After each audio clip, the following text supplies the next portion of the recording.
Today we're going to be looking at this backing track that has a chord progression you've probably heard a million times.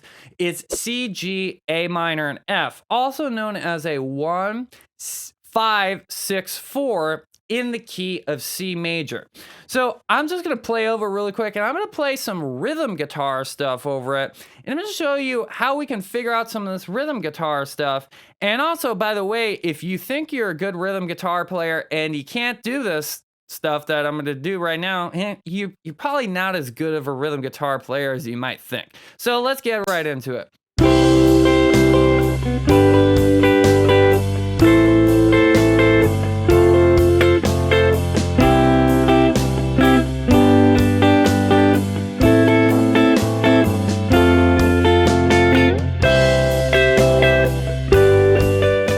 First of all, let me just tell you and answer the question that is begged in the title of this video, which is why rhythm guitar helps your solos, okay?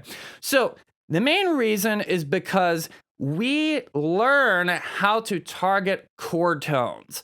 If we get really, really good at learning how to play chords all over the guitar fretboard. And the best way to learn how to play chords is actually by playing rhythm guitar, right? So just literally strumming through different chord voicings in a given chord progression that we're working on.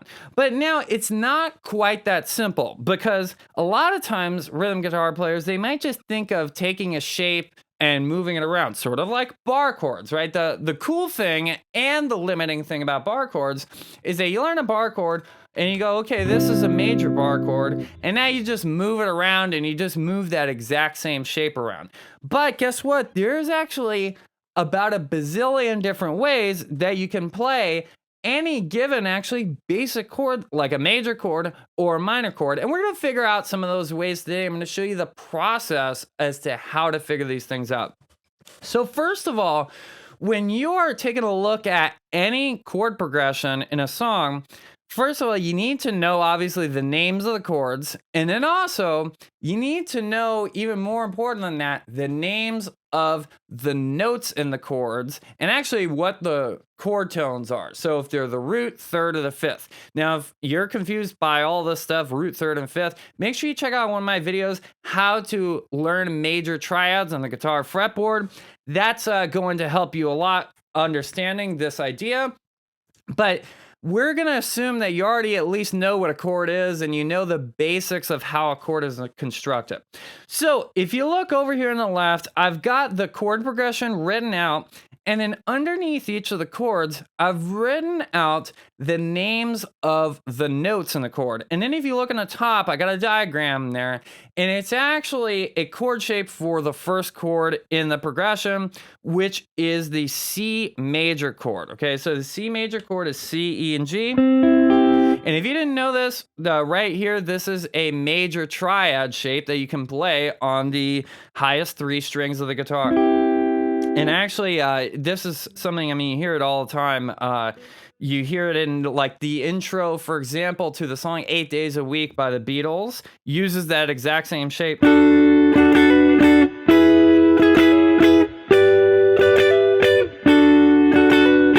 actually, you end up sort of hammering on to one of the notes that's right next to it. But, of course, that's just an example of why this is a super-duper useful chord. You're going to hear it all the time. You got to know this if you want to be a really good guitar player.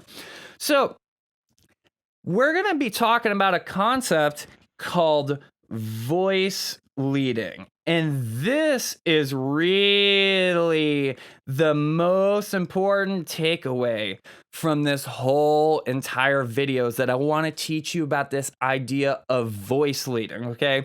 So a really, really good rhythm guitar player can do and execute this concept of voice leading really, really easily, because it actually helps us create rhythm guitar parts that sound more interesting and don't sound like they're just moving the exact same shape around, the exact same inversion around the guitar.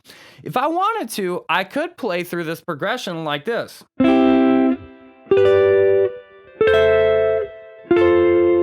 So just moving around root position shapes, and notice my hands moving all over the guitar fretboard. Now, of course, you should be able to do something like that, but even that's limiting. It's in the same vein of just basically taking a bar chord, except now I'm just using a different shape, moving that shape all around the guitar fretboard. But now what we want to do is actually, ironically, stay as close as possible to our original chord, and that's exactly what voice leading is going to allow us to do. So what is voice leading? Voice leading is simply when we're on a given chord and we're moving to another chord, we want to be able to get to that chord moving the absolute least possible amount of notes. So, in other words, it's almost like a chord movement efficiency of some sorts, right? So, if I want to like walk to the bathroom, get up from my chair, walk to the bathroom, it makes most sense for me to just walk straight to the bathroom, right? I wouldn't, go outside, walk around the house, come back in the door, and then go to the bathroom. If my whole goal is that I want to just go to this specific room, right? I just want to go in a straight line. The closest path between 2 points is a straight line. And the closest path between two chords is by moving the least number of notes. And if possible, actually, being able to keep some notes the same. So we're going to see this right now. So we're starting off with the C major chord, okay? And it has the notes C, E, and G in it. But now we want to be able to get to this G major chord, the next chord in the progression. So the way that we're going to do this is that we're going to first see if there are any notes that are in common between those two chords. Because if there is a note that is in both of those chords, we're going to keep that note the same. So if we look, we have the notes C, E, and G in the C chord. And then in the G chord, we have the notes G, B, and D. So you take a look at it and tell me, are there any notes in common between these two chords?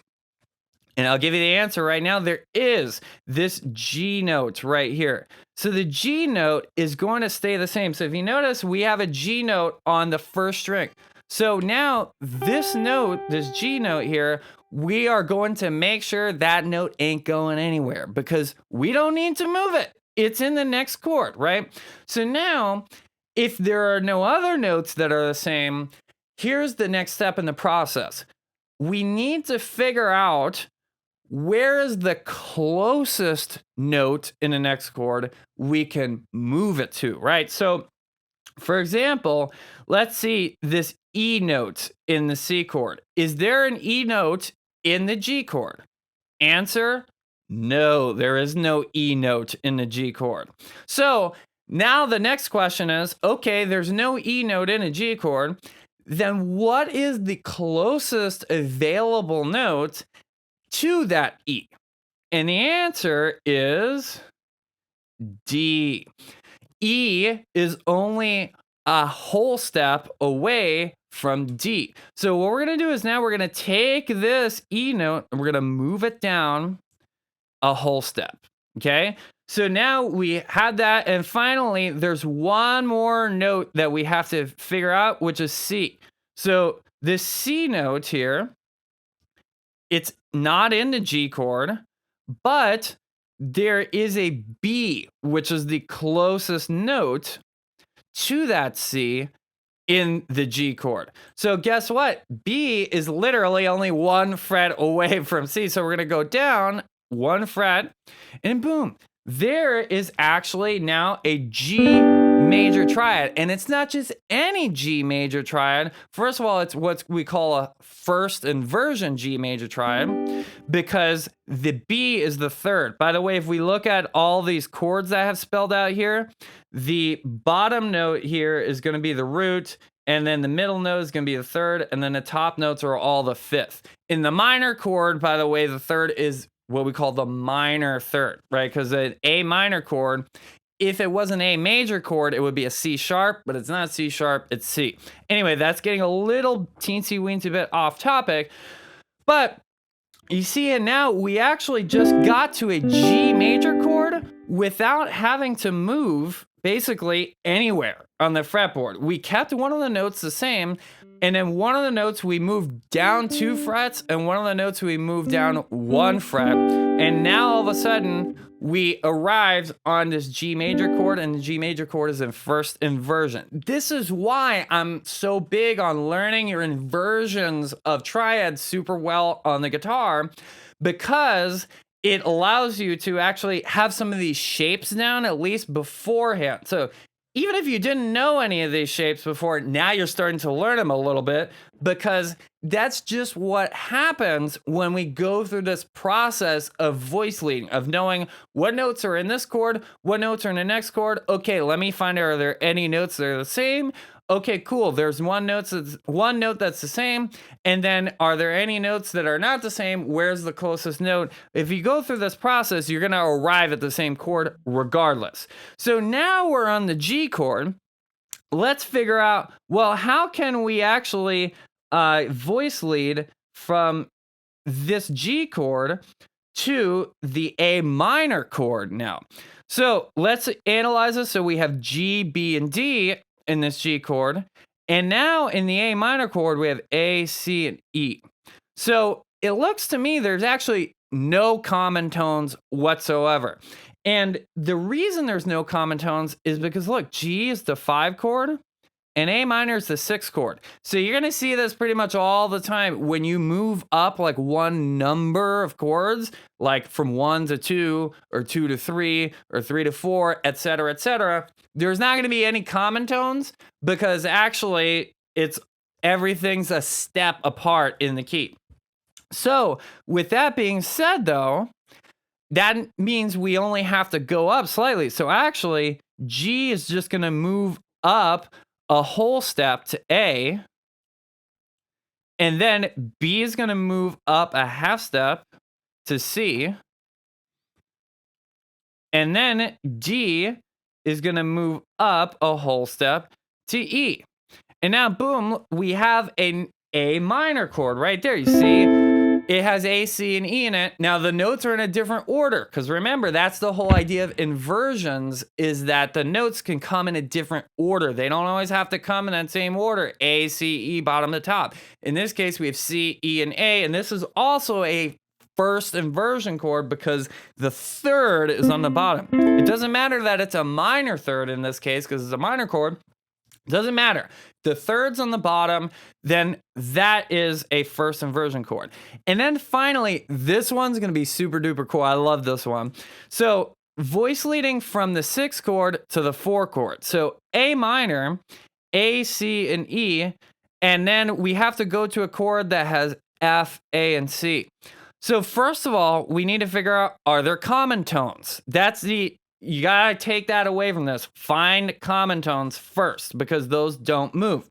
So actually, guess what? Check this out. There's 2 common tones, A and C.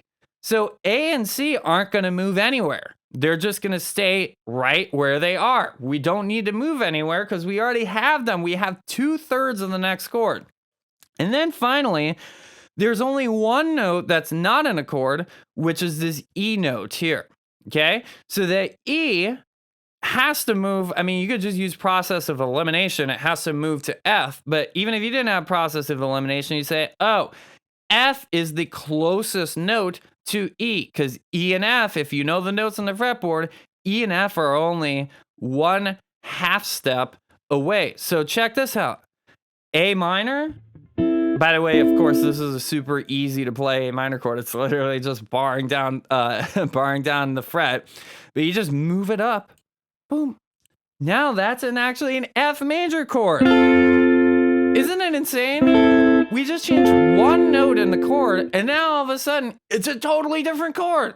But really, it's not that different, actually, because we see that there's 2 notes that are the same in the chord. So that kind of tells you also that A minor and F are kind of heavily related chords. Little bit beyond the scope of this video, but it stands to reason, hey, wait a second. Like, if there's 2 notes that are the same, it's not that different of a chord. So the last step is we actually have to voice lead all the way back to the beginning, right? Because we want to be able to run this whole thing into a cycle. So first of all, I can just tell you, actually, the voice leading goes right back to the beginning of the first C major chord we started on, but let's just see exactly how that works.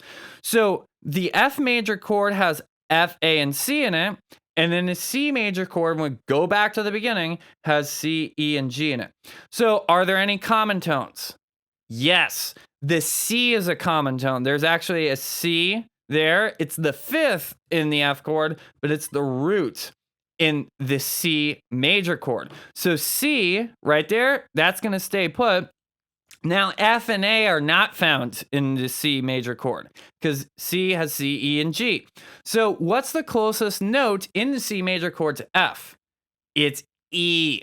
So we're going to go down a half step, and now we have E. And then what's the closest remaining note to A that's in the C chord? It's G. So the A goes back down to G, and boom, look at that. We're right where we started to begin with. Now, guys, here's the even cooler part about all this, is that once you figure this out over a chord progression, this is why the names of the notes are so important, because the note names are going to stay the same no matter what inversion or place on the fretboard you play. For example, from now on till all of eternity, when we play an F major chord and the chord coming after it is C, that exact same voice leading pattern is going to happen. F is going to move down to E and A is going to move down to G. It doesn't matter what inversion we're in. So with that being said, we're going to do one more inversion and wrap this video up so that you really drill this concept into your head. So we're actually going to start with a first inversion C major chord. So here's our first inversion C major chord. You remember that exact same shape was used earlier for the G major chord.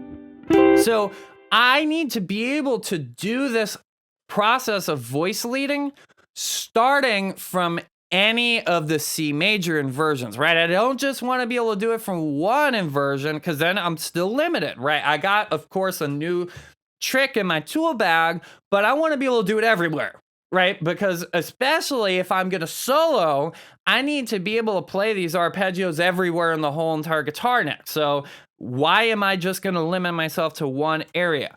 And you'll see that it's like a chain reaction. This voice leading, the shapes that follow all depend on which version of C major we started on, or which inversion rather. So you should remember from before, moving from C major to G major, the G is a common tone. So G there, that's going to stay the same. And then E, if you remember, E moved down a whole step to D. Let's pull out a highlighter here. Let's see. Yeah, E moved down a whole step to D. So the same thing's going to happen here. Look, E moved down a whole step to D. And then C moved down a half step to B. Okay? So the same thing's going to happen here. Boom, look, now we have a G major chord here. We had a C major chord, and now we have G major, our 5 chord.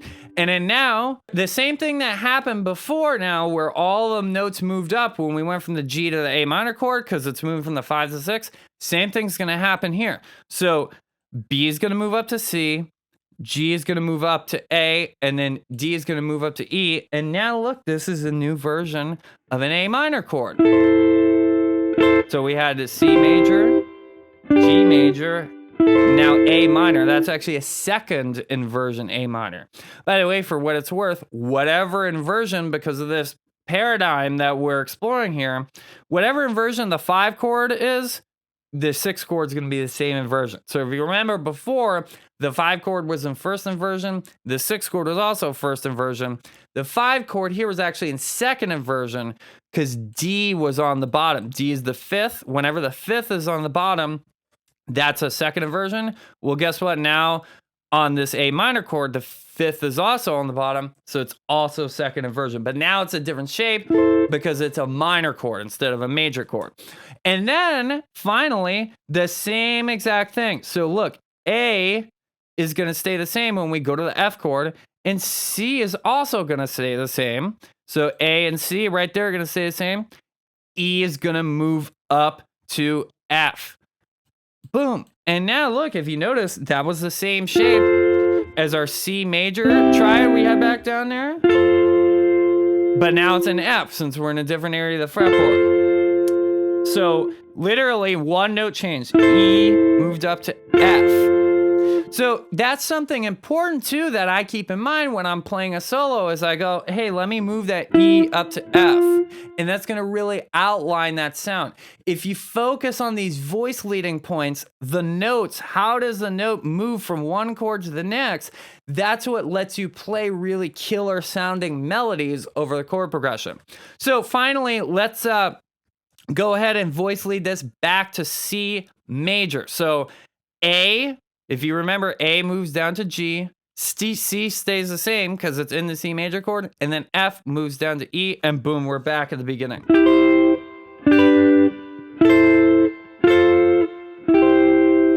So that's the idea, and then now, once I've figured out that stuff all over the entire guitar fretboard, I believe you need to figure it out for yourself, by the way. Okay, this is stuff you remember it way better when you figure it out by yourself. And that's why I'm really big on showing you the process of doing this stuff so that you can get off this video and you can go, hey, let me figure out this chord progression by myself using all the notes on the guitar fretboard. So now you can take that, you play your rhythm guitar part, and then now you start just separating the notes. So look, check it out.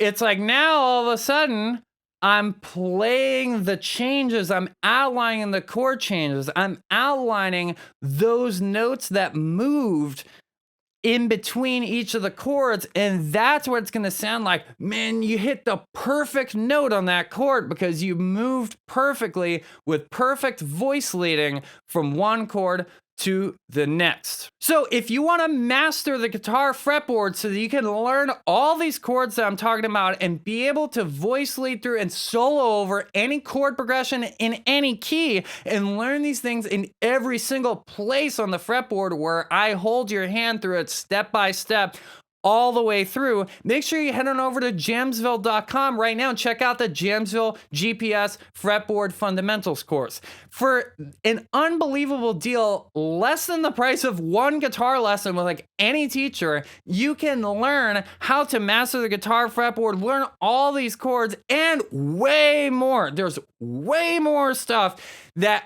I haven't even touched in this lesson because it just takes too long. And that's why I had to make the course, because takes a long time, but it's worth the effort because you will reap the benefits in your playing.